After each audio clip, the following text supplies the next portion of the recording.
Well guys, तो आज हम डिस्कस करने वाले हैं एमसीयू के उन टॉप 10 बिग बैड विलन्स को जो कि एमसीयू के फेज 5 और फेज 6 और फेज 7 में आकर जो एमसीयू की दशा और दिशा हमेशा के लिए बदल के रख देने वाले हैं। और इनमें से मैक्सिमम विलन्स हम जो डिस्कस करने वाले हैं वो हमें फेज 5 में ही नजर आ सकते हैं। सबसे पहले अगर मैं नंबर 10 विलन की बात करूं तो वो है किंगपिन, जो कि हमें डेयरडेविल बॉर्न अगेन सीरीज में नजर आने वाले। लेकिन आपको लगता है ना कि यहाँ पे किंगपिन का रोल जो है खाली डेयरडेविल की सीरीज तक सीमित होकर रह जाएगा? नहीं, अगर आपको याद हो, अगर आप एक बड़े कॉमिक बुक फैन हो तो आपको पता होगा कि स्पाइडरमैन का कितना बड़ा विलन रह चुका है कॉमिक्स में यहाँ पे किंगपिन। और यह चीज हमें स्पाइडरमैन अक्रॉस स्पाइडर वर्स की एनिमेटेड मूवी में भी दिखाई गई थी। और प्रोबेबली जो नया ट्रिलॉजी वाला सागा शुरू होने वाला है पीटर पार्कर का एमसीयू में, वहां पे सोनी स्टूडियोज के साथ मिलकर किंगपिन के कैरेक्टर पे और ज्यादा विलेनियस वर्जन जो है हमें नजर आ सकता है, जो कि एक तरीके से पीटर की लाइफ को बर्बाद करके रख देगा। सेम चीज जो कि हमारे टोबी मैगवायर के स्पाइडरमैन के साथ हुई थी नॉर्मन ऑसबॉर्न के वर्जन में या फिर हैरी ऑसबॉर्न ने की थी, वैसा ही रोल यहाँ पे किंगपिन शायद प्ले कर सकते हैं। नंबर 9 पे मैं यहाँ पे रखना चाहूंगा मेफिस्टो को। अरे यार, मेफिस्टो ने हमें किस सीरीज में पागल नहीं किया। वांडा विजन में, टीवीए में, हर किसी चीज में, हर जगह, हर मूवी में मेफिस्टो का जिक्र होता है। लेकिन असली में यहाँ पे अगर मेफिस्टो को अपीयर होना हो तो वो थंडरबोल्ट्स मूवी में आ सकते हैं, क्योंकि थंडरबोल्ट्स मूवी में अगर आपको पता हो तो वहां पे रूमर किया जा रहा है कि गोस्ट राइडर और बाकी वर्जन्स ऑफ रोग सुपर हीरोज हमें दिख सकते हैं और वो एक बिग बैड विलन को यहाँ पे फेस कर सकते हैं। हालांकि मेफिस्टो का अगर मैं ओरिजिन बात करूं, वो हेल डायमेंशन का जो है रूलर है, उसका बड़ा कनेक्शन जो है कॉमिक्स में यहाँ पे सिल्वर सर्फर के साथ रहा है और घोस्ट राइडर के साथ रहा है। और रिसेंटली अगर आपने केविन फाइगी के इंटरव्यूज को सुना होगा, जहां पे उन्होंने एमसीयू में घोस्ट राइडर को लाने की बात करी और वो चाहते हैं कि रायन गॉसलिन इसका रोल प्ले करे। लेकिन इंपॉर्टेंट ये है कि जिस लेवल पे यहाँ पे घोस्ट राइडर ऑपरेट करता है, उसी कॉस्मिक लेवल पे, उसी डार्क एनर्जी पे यहाँ पे मेफिस्टो भी फीड करते हैं। और यहाँ पे हो सकता है कि घोस्ट राइडर की एक अलग सीरीज या फिर थंडरबोल्ट्स के बाद अगर वो मूवी में एक कैमियो रोल में अपीयर होते हैं तो वहां पे उनको एक अलग सीरीज दे जाए फेज 6 में, जहां पे वो पूरी तरीके से डार्क डायमेंशंस, डार्क एनर्जीज को मेफिस्टो के फेस टू फेस जाकर, हेड ऑन जाकर फेस करें। और नंबर 8 पे और कोई नहीं बल्कि यहाँ पे मैग्नीटो है, क्योंकि जब भी वो एमसीयू में आएंगे ना तो बड़े से बड़े super hero including Hulk, including यहाँ पे डॉक्टर डूम के साथ, इंक्लूडिंग फैंटास्टिक 4 के साथ यहाँ पे वो डायरेक्ट यहाँ पे फेस टू फेस आ सकते हैं। इवन स्कारलेट विच के साथ भी उनका एक एपिक फेस ऑफ हो सकता है एमसीयू में। लेकिन जब एक्समैन की सोलो मूवी आएगी तब सोलो तरीके से किस तरीके से मैन हैंडल करते हुए नजर आएंगे सारे म्यूटेंट्स को यहाँ पे एमसीयू में मैग्नीटो, वो एक देखने लायक बात होगी। और साथ ही साथ में बड़े से बड़े विलन डॉक्टर डूम या फिर कैंग द कॉन्करर के साथ भी उनका बड़े से बड़ा फेस ऑफ यहाँ पे एमसीयू के फेज 6 में भी हो सकता है अगर वो इससे पहले इंट्रोड्यूस होते हैं। और नंबर 7 पे स्क्रल्स, जिनका आने वाली सीक्रेट इन्वेजन स्टोरी में जो है बहुत बड़ा पार्ट होने वाला है कि किस तरीके से बड़ी बड़ी हस्तियां, बड़ी बड़ी सुपर हीरोज के इंपोस्टर्स यहाँ पे स्क्रल्स बन चुके हैं और एक इवल वाले स्क्रल्स जो है किस तरीके से उनको यहाँ पे आइडेंटिफाई करके एज ए मेजर थ्रेट जो है निक फ्यूरी और कैरल डैनवर्स एक साथ मिलकर जो है इन सारे थ्रेट्स को एलिमिनेट करेंगे। और ये स्टोरी जो है हो सकता है कि एवेंजर्स सीक्रेट वॉर से भी लिंक हो, यानी कि इसका सीजन 2 ना आए बल्कि सीधा स्टोरी जो है जाके कनेक्ट हो यहाँ पे सीक्रेट वॉर से या फिर कैंग डायनेस्टी से, जहाँ पे स्क्रल्स का एक मेजर रोल हो सकता है कैंग के अगेंस्ट या फिर जो है एवेंजर्स के अगेंस्ट, यानी कि वो यहाँ पे कैंग का साथ दे सकते हैं। यहाँ पे अगर मैं बात करूँ नंबर 6 की, तो नंबर 6 पे है ऑल पावरफुल एडम वॉरलॉक, जिनकी कॉमिक्स में जो स्टोरी रही है इन्फिनिटी स्टोन्स के साथ, इन्फिनिटी सागा के साथ या फिर इन्फिनिटी गॉन्टलेट के साथ, उसको किसी भी तरीके से नजरअंदाज नहीं किया जा सकता है। और हो सकता है कि guardians of the Galaxy volume 3 के बाद भी उनका रोल एमसीयू में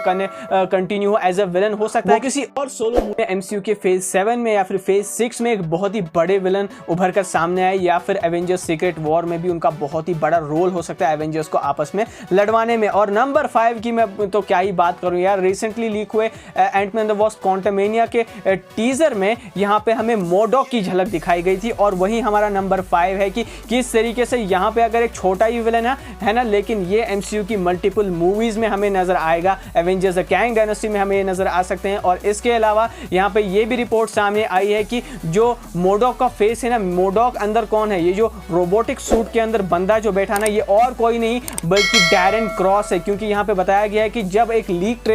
ट्रेलर देखा गया है तो वहां पे अंदर जो बैठा हुआ रोबोट को कंट्रोल कर रहा था वो फेस था यहाँ पे डैरेन क्रॉस का, जो कि हमें येलो जैकेट के तौर पे एंटमैन की फर्स्ट मूवी में यहाँ पे नजर आए थे। लेकिन ये मोडॉक जो है ना, इसकी हिस्ट्री एवेंजर्स के साथ, आयरन मैन के साथ, यहाँ पे बड़े बड़े यहाँ पे सुपर हीरोज को इसने टक्कर दी है, इंक्लूडिंग डॉक्टर डूम कॉमिक्स में। तो यहाँ पे हो सकता है कि ये विलन भी जो है मल्टीवर्स सागा एंड होने के बाद भी एमसीयू में यहाँ पे एवेंजर्स को परेशान करता हुआ नजर आएगा। यहाँ पे मैं अगर चौथे विलन की बात करूं तो इसका सीधा सीधा लिंक है डॉक्टर स्ट्रेंज से, इनकर्जन से और मल्टीपल टाइमलाइंस के आपस में टकराने से। और ये और कोई नहीं बल्कि यहाँ पे डार्क एनर्जी पे, डार्क डायमेंशंस पे और बहुत सारे मल्टीपल प्लैनेट्स पे फीड करने वाला है डोरमामू, जो कि अपने जेलेट्स के थ्रू यहाँ पे अर्थ को भी कंट्रोल करना चाहता था डॉक्टर स्ट्रेंज की फर्स्ट मूवी में, लेकिन यहाँ पे बियॉन्ड टाइम या फिर टाइम लूप का यूज करके, अपनी बार्गेन स्ट्रेटजी का यूज करके डॉक्टर स्ट्रेंज ने उसे रोक लिया था। लेकिन यहाँ पे हमें जो post credit scene Doctor Strange Multiverse of Madness में देखने को मिलता है, वहां पे क्लियर जब अपीयर होती है और वो एक डायमेंशन ओपन करती है या फिर एक पोर्टल ओपन करती है अपने वेपन से, तो क्लियरली वहां पे हमें दिखता है पीछे बैकग्राउंड में डार्क डायमेंशन, जिसकी हेल्प से यहाँ पे हो सकता है कि इनकर्जन को रोकने के लिए या फिर डोरमामू के साथ कोई ऐसा और एक बार्गेन हो जो यहाँ पे डील करने के लिए यूज़ किया जा सकता है या फिर फिक्स करने के लिए यूज़ किया जा सकता है, इनकर्जन को या फिर मल्टीपल टाइमलाइंस को आपस में टकराने से रोका जा सकता है। लेकिन यहाँ पे डार्क डायमेंशन जो है एक मेजर रोल प्ले करने वाला है आने वाले फेज 6 और फेज 5 में। और नंबर 3 पे और कोई नहीं बल्कि आइकॉनिक विलन जिनको रूमर किया जा रहा है एवेंजर्स 5 और 6 में होने वाले, और कैंग के बाद एक बहुत ही बड़ा विलेन ये हो सकता है एमसीयू का, और वो है डॉक्टर डूम, जिनको प्रोबेबली यहाँ पे इंट्रोड्यूस किया जाएगा फैंटास्टिक फोर में, और जिनके रोल के लिए इस एक्टर को जो है यहाँ पे प्रोबेबली रूमर किया जा रहा है कि यही एक्टर जो है वो यहाँ पे प्ले करने वाले हैं। लेकिन यहाँ पे डॉक्टर डूम का बड़ा रोल इस तरीके से क्यों हो सकता है, क्योंकि इन्होंने कॉमिक्स में कैंग को भी टक्कर दी थी। कैंग को टक्कर देने वाला एक लौता विलन कि यहाँ पे एवेंजर्स को थैनोस के लेवल पे compete करने वाला एक लौता विलन यहाँ पे डॉक्टर डूम है, जो कि हमें एमसीयू के फेज 6 के एंड होते होते जरूर से नजर आएंगे। और यहाँ पे मैं बात करूँ नंबर 2 की, तो वहाँ पे और कोई नहीं बल्कि एक्स-मेन की सबसे पावरफुल म्यूटेंट जीन ग्रे है, जिसने टो टू टो फाइट किया था स्कारलेट विच के साथ कॉमिक्स में, जो कि हाउस ऑफ एम की स्टोरी लाइन में मेजर रोल प्ले करती है। और इसके अलावा एवेंजर्स से लेके यहाँ पे थैनोस तक को ये हरा सकती है, और जिसको यहाँ पे एक्स-मेन द लास्ट एंड वाली मूवी परफेक्टली डिस्क्राइब करती है कि किस तरीके से लोगन भी उसके प्रकोप से बच नहीं पाते हैं। यहाँ पे मैं बात करूं नंबर 1 की, तो यार इस स्पॉट पे हुआ है टाई ब्रेकर दो विलेंस के बीच में, जिसमें से सबसे पहले तो है कैंग, जो कि यहाँ पे एमसीयू के दोनों फेसेस के लिए बहुत ही ज्यादा इंपॉर्टेंट होने वाले हैं। लेकिन हो सकता है कि कैंग जो है एमसीयू के फेज 5 और फेज 6 के एंड के होते होते मरे ना, या फिर किसी ऐसे विलन को इंट्रोड्यूस करे जिसका मैं अभी यहाँ पे नाम लेने वाला हूँ। और ये एक सा विलन है जिसका टीज हमें सेम उस विलन की तरह देखने को मिलेगा एमसीयू में, जिस तरीके से एवेंजर्स 1 के पोस्ट क्रेडिट सीन में थैनोस का दिखा था। और मैं किसी और विलन की नहीं बल्कि कैरेक्टर्स की बात करूंगा, ऐसा आइकॉनिक विलन जिसको इंट्रोडक्शन की नेम नाम की कोई जरूरत ही नहीं है, और ये हमें एवेंजर्स सीक्रेट वॉर्स के एंड होते होते शायद उसके पोस्ट क्रेडिट सीन में भी दिख जाए, और एमसीयू इसे अगले 5 साल तक किसी मेजर रोल में यूज न करते हुए भी एक ऐसी हाइप बना दे कि सारे पागल हो जाएंगे कि एमसीयू ने कर क्या दिया। और इन सारे विलन्स को हमने यहाँ पे जो इनकी इंपॉर्टेंस के बेसिस पे यहाँ पे रैंक किया है, ना इनकी पावर लेवल के बेसिस पे, जो इनकी आने वाली